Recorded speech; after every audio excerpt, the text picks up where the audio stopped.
This is Stef from Double Move Sports, and you're watching the Fantasy Film Room. Prior to the 2019 season, Stefon Diggs' average draft position was in the late 3rd, early 4th round. Relative to where fantasy owners drafted him, Diggs has been one of the most boom or bust fantasy starts of the year, while still being a top 15 wide receiver in PPR scoring formats. After some turmoil in the passing game to start the year for the Vikings, Diggs has averaged 14.4 fantasy points per game in PPR leagues.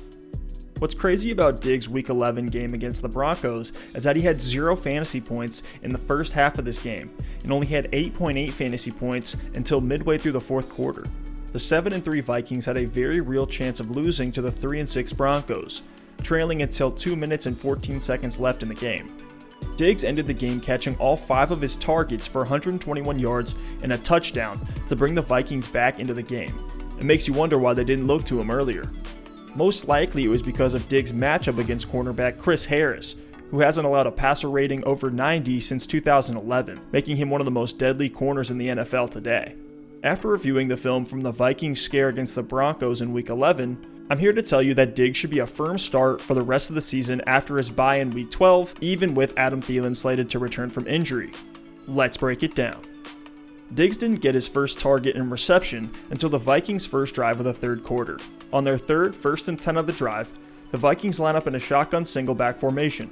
Diggs lines up by himself on the weak side of the formation, and the Broncos only put 1 safety deep. The Vikings send all 3 receivers on deep routes. Devontae Harris, not Chris Harris, is playing off of Diggs at the line of scrimmage. Diggs runs at Harris for 8 yards and then breaks slightly inside, using this almost little swim move, and then it's just a foot race. Since the Vikings sent all the receivers deep, the safety was a little late getting over to help. You see in this play why Diggs is regarded by analysts as one of the great route runners in the league. A 44-yard reception on his first touch of the game. After a Broncos field goal, the Vikings get the ball back late in the 3rd quarter. It's 2nd and 8, and this time, Diggs is in the slot. The corner lined up with him breaks to defend the flat, and Diggs finds a soft spot between linebackers, sending up a 3rd and 1 for the Vikings, still down by 16. After the Vikings take their time getting down the field, Diggs gets another 7-yard reception. Kirk Cousins sends Diggs in motion, and he runs a speedy little out with the cornerback protecting the deep ball, and gets out of bounds right away to move the chains. After the Vikings score on this drive, and the Broncos miss a field goal, it's 3rd and 2 for the Vikings. In these last few drives, the Vikings have been running it up the middle with Dalvin Cook on 3rd and 4th down, and it's been working out well for them.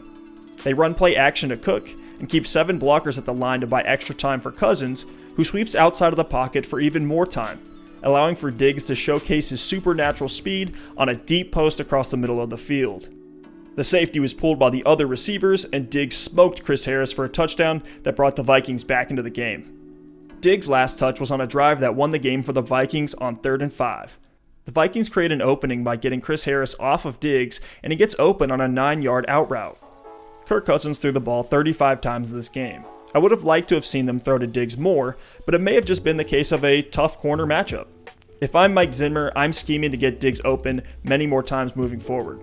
After his bye week, Diggs plays Seattle, Detroit, the Chargers, and Green Bay. While those aren't certainly all easy matchups, they should be much easier than what Diggs saw in Week 11 against the 3rd-ranked Broncos passing defense. In this game, we saw Diggs can still be extremely fantasy relevant without much volume. It only takes 1 play or a couple drives for him to get to top 10 wide receiver on the week level. He is a versatile wide receiver who is extremely dangerous on deep routes. This may not be breaking news to anyone, but if you're on the fence with Diggs, trust that he will be better than any flex play or waiver wire pickup going forward. I have him as a high-end wide receiver 2 until the end of the year. If you've made it into the playoffs with Diggs on your roster, he should be a great asset to your lineup and will help many owners win fantasy championships this year. Let us know in the comments who you guys would like to see me break down next. If you enjoyed this video, please like and subscribe. And for more hot takes, narratives, predictions, and fantasy analysis, check out our podcast and follow us on social media. I'll see you next time.